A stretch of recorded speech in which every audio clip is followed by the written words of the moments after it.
Ya. Pak Dedi. Pak Dedi Dedi. semangat. Iya. Ini udah megap-megap.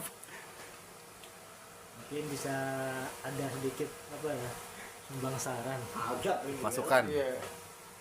Saran dari yang saya dapat, input yang saya terima. Jadi, salah satu bagian dari silaturahmi itu adalah memberi yang terbaik kepada lawan hubungan kita lah kita. Contoh, kita berkunjung kepada seorang, minimal memberikan muka yang manis, senyum yang Sumringah. ikhlas, indah kita. Walaupun tidak memberi apa-apa, tapi memberikan rasa yang menyenangkan buat sang penerima kita. Itu yang mungkin dikit sebagai salah satu bagian dari silaturahmi. Terima kasih. Kata kamu. Apa? Benar. Ya saya mau komen di mungkin salah satu poin ya. Ya saya sering ngaji kadang-kadang sering mendengar bahwa di sisi Allah itu kan nggak ada yang namanya batil ya. Dengan silaturahmi itu kalau misalnya terjadi efek-efek yang tidak sesuai dengan yang diharapkan ya, menurut saya itu hanya sebagai suatu kayak semacam ilmu hikmah. Mungkin awalnya crash, tapi hikmah di balik itu kita ambil. Sebagai contoh misalnya saya, corona itu bahaya apa enggak? Jahat ini kan ya. Tapi setelah kesini kini tuh ada hikmah buat saya. Andai kata mungkin nggak terjadi corona, mungkin saat ini saya nggak ada di sini. Menurut orang jahat itu doang. Corona itu jahat gitu. Kenapa? Waktu itu begitu corona, saya kerja nganggur, nggak ada kerjaan ya, apalagi iseng-iseng main ke sini. Ternyata keterusan sampai sekarang ngaji. Berarti kan ada hikmah di balik itu. Sama dengan silaturahmi. Kalau kita lihat dari perspektif lain ya, mungkin pas ketemu mantan apa-apa, setelah itu kan mungkin berantem, ada hikmah di balik itu kan. Mungkin mau memperbaiki diri berdasarkan kejadian itu dengan silaturahmi itu. Jadi mungkin bisa juga ya ada suatu hikmah kebuka ininya kebuka apa kalau orang dapat itu hidayah. Nah, di situ ada hidayah di situ. Ya memang awalnya tapi ada hikmah di balik itu. Kalau saya lihat dari perspektif lain ya. Jadi saya meyakini di sisi Allah nggak ada yang jelek. Di sisi Allah semuanya baik. Termasuk selingkuh itu apa? Ya kan di sisi manusia aja jelek. Di sisi Allah kan enggak. Ada hikmah di balik itu. Mungkin itu. Kalau saya lihat dari perspektif lain. Iya benar. Saya bisa simpulkan apa yang disampaikan Pak Tarto. Tapi khususnya buat Pak Tarto. Jadi tidak haruslah istilah silaturahmi maupun silaturahim. Khusus buat Pak Tarto kan bisa aja silatul kopet. Enggak, maksudnya segini Pak Ye. Sila itu kan Enggak sila itu hubungan, tapi saya kan enggak hubungannya hubungan dengan kopet. Kopet enggak. Itu menjadi wasilah Pak Tarto berada di sini seandainya mungkin. tidak ada corona. Mungkin. Loh, Tapi nanya mungkin enggak? itu. Masalahnya itu kan goib Pak Yai. Iya makanya Makanya goib itu Pak. Saya enggak ngerti loh Pak. Goib. Pakai Iya, silaturahmi. Itu goib loh, bukan berarti Covid. saya Pak Tarto loh. iya. Iya. Jangan boleh dong silatul covid. Iya. Pasti ada di balik itu. Wasilah covid kan. Menjadikan kita di sini atau mungkin wasilah selingkuh menjadikan kita di sini. Bisa jadi. Iya. Wasilah Covid. Misalnya ini Khusus Pak Tarto ya. ini maaf ini Pak ya, ini bukan kita karena kita udah sanggup keluarga besar. Mungkin waktu itu tahun kemarin ya, 2 tahun ini Pak ya. Mungkin Pak Roman ya punya yang urusan yang lagi pelik lah. Akhirnya lari ke sini ya, mungkin apa wasilah itu juga nggak tahu ya Pak ya. Nah itu maksud saya. Jadi mungkin hampir sama kasusnya, cuman beda hidayahnya gitu. Saya dapat hidayah dari Covid, mungkin Pak Lukman dapat hidayah dari itu. urusan lain misalnya, atau Mas Dedi urusan lain gitu ya. Tapi arahnya sama, hidayah. Iya kan? Dari mungkin gara-gara di PHK bisa ini karena ada situ, ini gara-gara urusan keluarga. Oh, saya gara-gara Covid mungkin walau alam karena memang itu gaib. Apakah hidayah itu dari mana kita nggak ngerti. Dapatnya hidayah itu. Jadi simpulkan aja biar cepet. Nah, rampung lah saya. Iya. tak ngon terus ya. Konsep kabeh. Konsep. Kembali ke fokus Kembali ke fokus pripun baik. silaturahmi maupun silaturahim, mau pakai rohim mau pakai rohmi, itu bermuara pada rahmat. Intinya. Ya, rahmat. Rikotun fil qalbi ta'atu taqwadullah wal ihsan. Jadi baik silaturahmi maupun silaturahim itu tidak harus ada pertemuan secara fisik. Bagaimana seandainya seseorang itu nggak bisa kemana-mana dan dia tidak pernah bisa berhubungan dengan siapa-siapa, atau mungkin dia orang ada di dalam gua misalnya dan tidak pernah dijumpai siapapun dan dia nggak menjumpai siapapun, apa dia terputus dari silaturahmi itu? Nah, mari kembali pada kata-kata riko. Riko itu kerentak, bukan konsep. Kerentak itu nggak bisa dikonsep. Suka-suka dia. Siapa menciptakan kerentak? Dia bukan khotir, dia juga bukan hatib. Rikoh fil kolbi, makanya ya rukunnya itu ya ada rikohnya, ada kolbinya harus. Jadi syaratnya harus punya hati dulu. Itu kadang-kadang kita lupa kalau punya hati itu. Pernah nggak sampai mikirin hati sampean? Enggak. Bahkan kadang-kadang diingetin sama istrinya, hati-hati ya Pak, hati-hati ya Pak, hati-hati ya Pak. Itu yo. Ora ana sing ngebuling hati blas kok. Cerekin. Kenapa zaman ketawa gitu? Ketawa kandaku. Sepakat. Wah, Sepakat. Iya. Hati-hati di jalan. oke ya. Rikoh fil qalbi. Rentake ngati. Tak tadi dapat dulu senantiasa ingin mempersembahkan yang utama, wal ihsan dan kebaikan. Nah,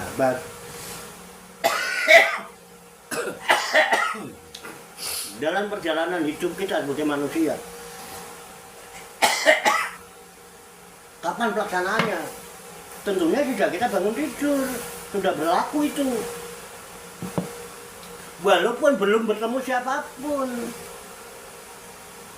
sampai kita tidur kembali. Bukan Ar-Rahman dan Ar-Rahim itu nempel. Zat yang namanya Allah itu. Yang paling melekat pada lafaz Abdul Jalalah itu Ar-Rahman dan Ar-Rahim. Bahkan setiap surat itu dibaca. Jadi artinya nyambung terus, silaturahmi itu kesinambungan yang teguh, kesinambungan yang kokoh, yang nggak akan terlepas. Itu bukan hanya terus.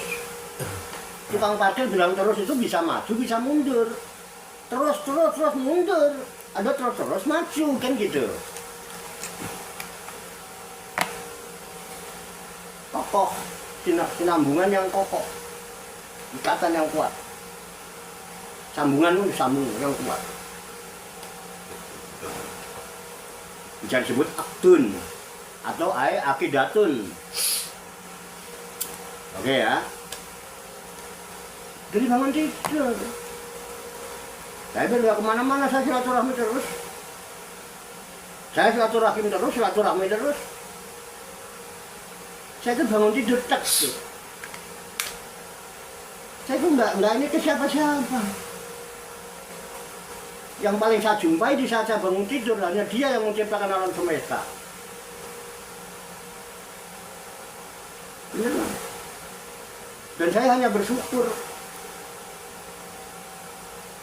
Alhamdulillah di akhirana. Segala puji bagi Allah yang telah menghidupkan saya, yang memberikan kesempatan saya hidup di pagi hari ini. Tidak ada mata setelah saya tidur itu selamat kita. Udah selesai. Wailahi nusur, nanti aku akan kembali kepadanya. Ikatan yang kuat itu bagi saya. Diakui atau tidak, dia akan kembali. Dia yang menghidupkan. Yuhyi wa yumit. Wa huwa hayyul la yamut. Makanya hidup ini jangan sampai wujuduhu ka adamihi. Jangan sampai layamu itu walayahnya dalam segala hal. Dibilang ada nggak ada gerakannya, dibilang nggak ada stempel dan kop suratnya. Ya kan? Jangan sampai mana silaturahminya, forumnya doang. Iya, bisa diterima kali ini? Iya, bisa. Bisa dipastikan? Iya, bisa. Apa mau dibuktikan? Iya. Bilang mudah gitu. Sudah terbukti. Nih, oke ya. Dari situ. Nah, habis itu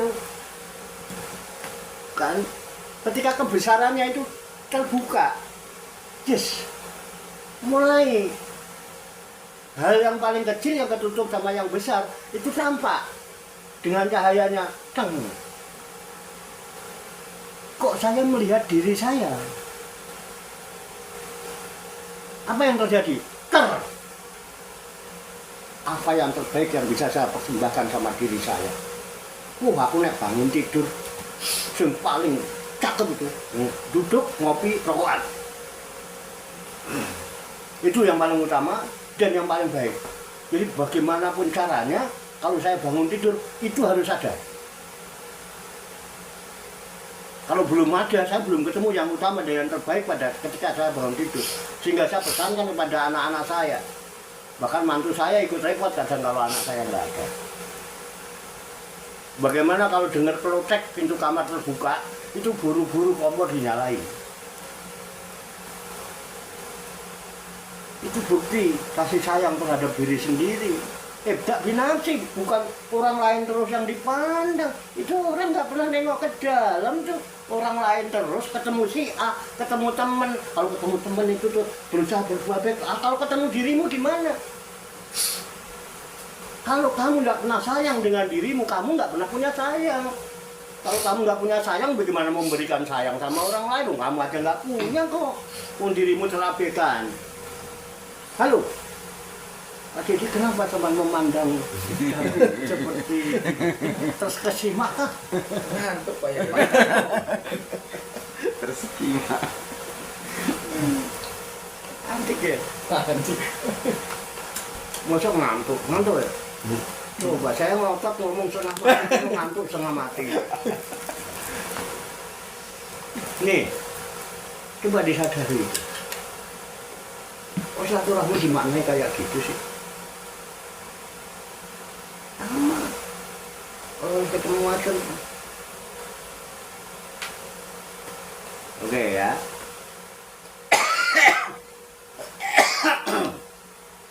Kemudian kalau kita nyetin Pak Tarto,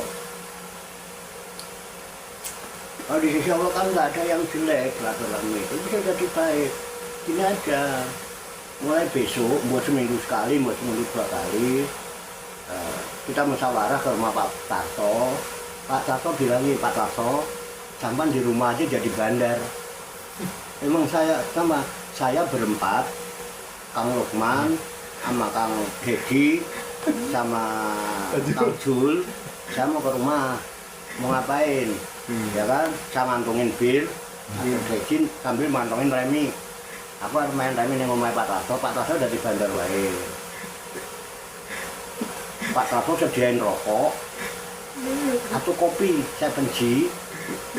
Ya, regani pira saya benci misalnya. Ya kan, 200 misalnya. 200. Ya, tukune ning nganti mung 100 tapi diregani 200. Ora apa-apa wong gumelekan. Nah, carane piye? Aku tak main rene wong papat. Catatan, siapa yang menang dapat 7G. Ya. Kita silaturahmi di tempat Pak Tarto.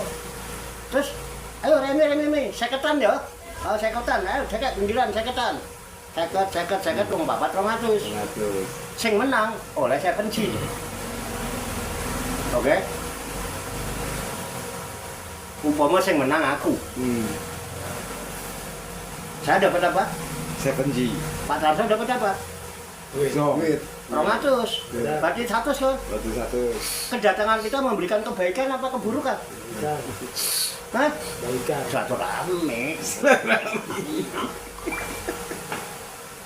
Walaupun besok nyambut gawe kesiangan, diomelin bininya. Malah cuma bati satu saya ingkung, tapi kan gaji kan dipotong 250. Oh. Kalau malah silaturahmi gitu. Baru setelah diri sendiri terpenuhi, melihat SD itu yang ada hanya saya. Yang ada karena kita udah punya modal sayang. Apa yang terbaik, yang utama, yang bisa saya berikan sama istri saya?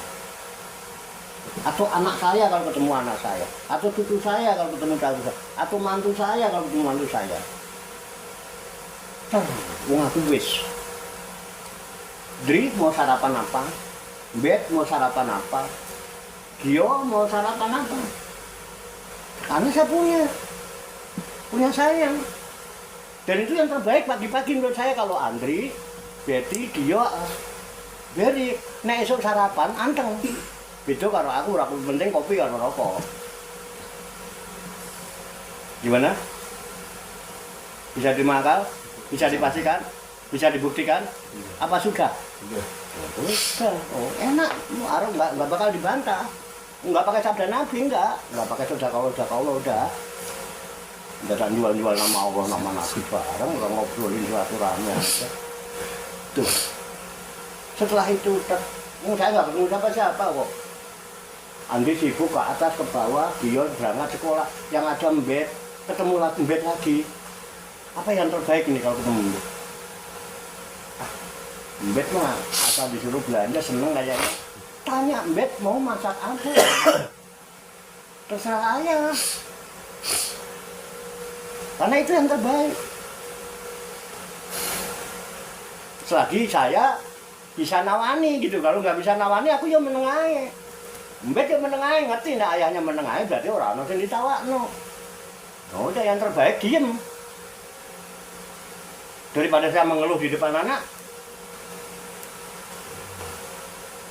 membuat anak saya sedih, lebih baik saya seneng. Saya ngopi rokokan sambil bercanda sama anak saya. Dia lupa, nggak kepengen belanja. Gimana, Tante? Silaturahmi nggak? Nggak kemana-mana, Pak Warga. Nah, baru nanti keluar. Ketemu siapa nih? Mau ketemu Pak Dedi, mau ketemu Pak Karimi, mau ketemu apa gitu kan? Oh, pakai toilet jam 11 suwe, ini kan. Assalamualaikum, waalaikumsalam. Tak. Yang pantas ngoyah ini mangan siang. Apa yang pantas sarapan yuk? Nggak tahu seadanya. Ya seadanya kan gitu.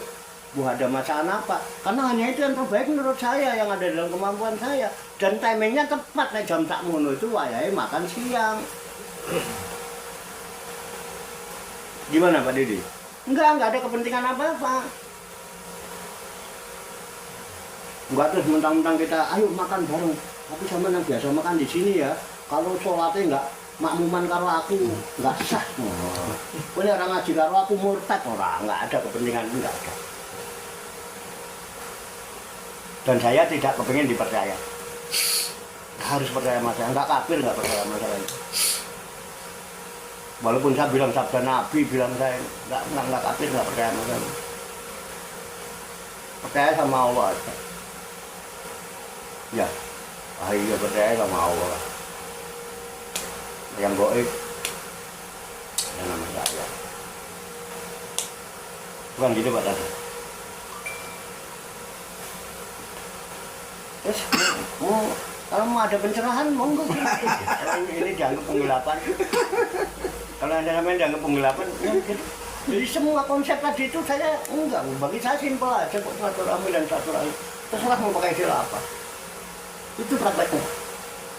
Tapi kalau itu nggak dipraktekkan namanya ndak terus. Kowe kalau awakmu dhewe pelit kok buru-buru sama orang lain. Sama diri sendiri aja pelit, takut banget kehilangan duit. Buru-buru untuk orang lain. Ya kan? Nah itu masalah itu. Beda kalau orang yang udah berlebihan. Tapi yang bisa berlebihan itu hanya mantu-mantu sultan lah. Kalau yang bukan mantu-mantu sultan enggak. Contohnya itu ya, mantu Sultan punya perusahaan rokok, ya kan? Ya kan sultannya aja kan juragan rokok. Mantunya itu rokoknya Malioboro. rokok orang lain karena apa? Karena ya kan mantu sultan udah berlebihan lah, punya banyak ya, dia pengen berbagi sama orang lain gitu. Beda. bro Mentalnya aja yang cuma mental calo kan, orang suruh beli rokok di Nemo tapi dia mahal bro gitu misalnya, tapi wajar karena itu mantu. iya Nah, itu orang lain silaturahminya. Dia sama diri sendiri enggak. Yang tadi yang ketemu temen, nah, temennya orang Madura. Beli rokoknya aja seneng dia kan gitu ya. Padahal rokok ide ora payu. telepon Kudune nek sayang karo awake mendingan tuku rokokku dhewe no. Batine yo nggo aku, batine. Tapi karena dia silaturahmi, itu hubungannya dengan orang lain. Jadi awake rekoso yo ben tersekat wong lagi.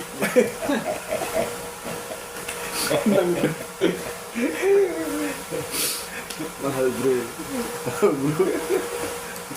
Jadi enggak ini hanya contoh, Dri. Contoh. Itu kan selera ya. Selera. Ya, enggak juga. Wan, monggo silakan. Masih. Ya, panggil kasih. Ya, terima kasih atas penjelasan dan pencerahannya. Dengan begini kita kan sudah nggak ngalor ngidul dalam memahami tentang silaturahmi. Intinya silaturahmi itu diawali dari diri sendiri, ibda binafsi. Kemudian juga saya ingat doa yang kita ajarkan kepada anak-anak kita sore. Allahumma ahsanta kholqi fakasin khuluqi. Jadi itu aplikasi dari ibda binafsi. Jadi Allah telah menjadikan kita ini sebaik-baiknya ciptaan. Oleh sebab itu perbaiki pula budi pekerti kita. Makanya itu harus diawali dari pribadi. Setelah kita punya kebaikan pribadi, barulah kita bisa menularkan keluar. Kan gitu intinya. Kita harus punya kasih sayang dulu, baru kita bisa mengasihi sayangin orang lain. Tapi kalau diri kita belum punya kasih sayang, bagaimana kita bisa memberikan kasih sayang kepada orang lain? Jadi intinya tidak binafsi silaturahmi itu. Mungkin itu aja kesimpulan dari saya. Mudah-mudahan silaturahmi pada malam hari ini membawa keakraban di antara kita. Tapi boleh usul dikit, Pak. Ya. Usul dikit. Ya. Doa yang bahasa Arab barusan, kan saya nggak hafal. Pak Dul yang hafal. Saya usul itu bisa nggak dijajahkan sama orang yang tukang selfie? Tukang selfie. Oh. Ya dijajahkan lah. Kalau saya apa bahasa Arabnya saya yang menjajahkan. Karena itu doa bercermin. Iya. Ya, bukan silaturahmi bercermin. Jadi dia itu dijajahkan sama yang tukang selfie. Lumayan pahalanya kan. Nah itu gitu aja Pak. Iya. Jadi Saya nggak pakai apa. doa bercermin itu kan zaman dulu kan belum ada cermin. Otomatis kan itu artinya kan untuk bercermin ke dalam diri. Mungkin pemahaman saya kan seperti itu. Jadi doa bercermin itu bisa kita jadikan sebagai alat. Nanti dulu Pak, klarifikasi. Ketika ada doa itu, ya itu sudah zaman Islam. Peradaban sudah maju. Memang tidak ada cermin karena mbah saya nyebutnya pengilon. Pengilon sudah banyak dijual di pasar, banyak pengilon. Sebelumnya nggak ada doa itu. Siapa yang ngajarin? Orang Arab juga belum ke sini. Nah ketika ada doa itu orang Arab sudah ke sini, peradaban sudah maju. Gamelan aja udah dari logam ke sini. Mau cermin nggak ada. Cuma namanya pengilon, kalau nanya cermin orang ngerti cara Melayu, orang biyen cara Jawa. Ngilu gitu loh. Cermin. Emang nggak ada cermin. Pengilon. Betul, emang lanjut. Ya. Aku cuma klarifikasi ya. Tidak binafsi ada sebelum kita keluar kita harus bercermin diri dulu, kita harus ngilu dulu diri secara pribadi, diri secara organisasi ya. Nah, secara organisasi dalam rangka silaturahmi ini kita punya organisasi namanya Porsikom Pasum. Jadi yang penting Porsikom Pasum ini bisa silaturahmi dulu pengurus-pengurusnya, baru kita mengajak orang lain untuk bersilaturahmi. Kalau pengurus-pengurusnya ini belum bisa diajak kumpul, bagaimana kita bisa mengajak kumpul orang lain? Jadi Boleh nggak dibalik, Pak? Ya. Boleh nggak? Jangan yang penting Porsikom Pasum itu gimana kumpul, tapi Porsikom Pasum itu penting, gitu dibalik gitu. Oh ya. Jangan yang penting Porsikom Pasum, tapi Porsikom Pasum itu penting, gitu. Ya. Iya kan? Dibalik aja, dibalik. Kalau udah menganggap itu penting kan kebanyakan ya. Jangan yang penting kan udah ada Porsikom Pasum. Ya. Yang penting kan gua udah tanda tangan. Yang penting kan gua udah nyetempel. Angel wis. Loh, kok angel sih? Aku ki simpel, paling di ngasih yang simpel. Ya, kesimpulannya segala kebaikan itu harus diawalin dari pribadi masing-masing. Apapun bentuknya, apapun warnanya, itu harus diawalin dari pribadi masing-masing. Jadi dengan niat yang baik, dengan niat yang ikhlas, dengan kebisaan kita, sebisanya kita harus bisa memanfaatkan waktu kita, tenaga kita, pikiran kita semaksimal mungkin untuk bisa memakmurkan atau istilahnya menjaga silaturahmi ini tetap bisa berkesinambungan. Mungkin itu saja dari saya, mudah-mudahan ini malam ini ada hikmahnya, bisa kita bawa buat renungan di rumah masing-masing. Billahi sabilil haq. Assalamualaikum warahmatullahi wabarakatuh. Waalaikumsalam warahmatullahi wabarakatuh.